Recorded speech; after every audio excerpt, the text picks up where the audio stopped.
Salut les cathos, aujourd'hui nous sommes le 13 mai et nous fêtons les apparitions de Notre-Dame de Fatima. Le pape Benoît XV organisait une croisade de prière à Marie, médiatrice de toute grâce, en vue de sauver le monde, alors dévasté par la Première Guerre mondiale. Une semaine plus tard, son appel angoissé recevait une réponse des lèvres même de la divine médiatrice.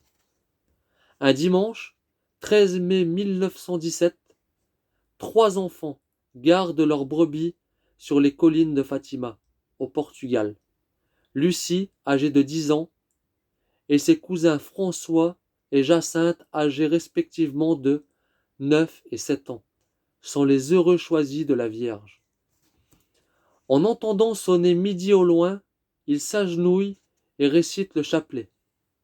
Leur prière est interrompue par la vue d'un éclair, puis d'un second, plus brillant que le premier. Le ciel est cependant sans nuage. Ô merveille! À quelques pas, sur les branches d'un chêne vert, ils aperçoivent une belle dame, plus étincelante que le soleil. Éblouis, autant que terrifiés, les 3 enfants veulent s'enfuir. Mais la mystérieuse apparition les rassure par un geste de maternelle bonté et leur dit « N'ayez pas peur, je ne vous ferai pas de mal. » Après quelques minutes d'un silence extatique, Lucie ose demander « Qui êtes-vous » ? « Je suis du ciel, » répond la céleste vision. « Je suis descendu pour vous demander de venir ici. 6 mois de suite, le 13 de chaque mois. La Vierge leur recommande de réciter souvent le chapelet. Vous ajouterez cette prière après le Gloria Patri. Ô mon Jésus, pardonnez-nous nos péchés, préservez-nous du feu de l'enfer, et conduisez au ciel toutes les âmes, spécialement celles qui ont le plus besoin de votre miséricorde. Puis, elle se tait et s'éloigne doucement, comme poussée par un zéphyr, et disparaît dans la lumière du soleil. À tous, les 13 des 5 mois suivants, les enfants ont la joie insigne de revoir la belle dame. La nouvelle des apparitions se répand rapidement dans la région. Le 13 juillet, la foule des curieux atteint 5000 et en août, elle se chiffre à près de 20 000. Enfin, le 13 octobre, environ 70 000 personnes accourent malgré la pluie. Tout à coup, le ciel s'éclaircit, le soleil tremble, se secoue. Elle se met à tourner sur lui-même à une vitesse vertigineuse, lançant d'énormes faisceaux lumineux et multicolores.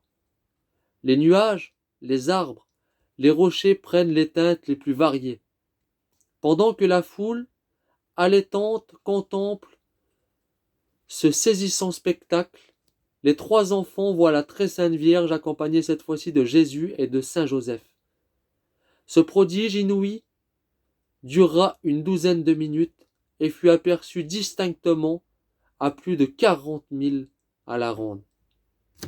Ce miracle se réalisait exactement au jour, à l'heure et à l'endroit annoncés, pour inciter les hommes à croire à la réalité des apparitions et à obéir au message que la très sainte Vierge apportait du ciel.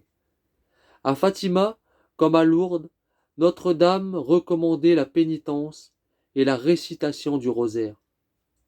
Si l'on répond à ma demande de faire pénitence et de prier, la Russie se convertira et vous aurez la paix, a promis la Vierge Marie. Sinon, elle répandra ses erreurs dans le monde, suscitant des guerres et des persécutions à l'Église. Les bons seront martyrisés. Le Saint-Père aura beaucoup à souffrir. Plusieurs nations seront anéanties. Mais n'oublions pas que Notre-Dame de Fatima a ajouté, à la fin, mon cœur immaculé triomphera. Tiré du message marial. Que Dieu vous bénisse. Et à plus les cathos.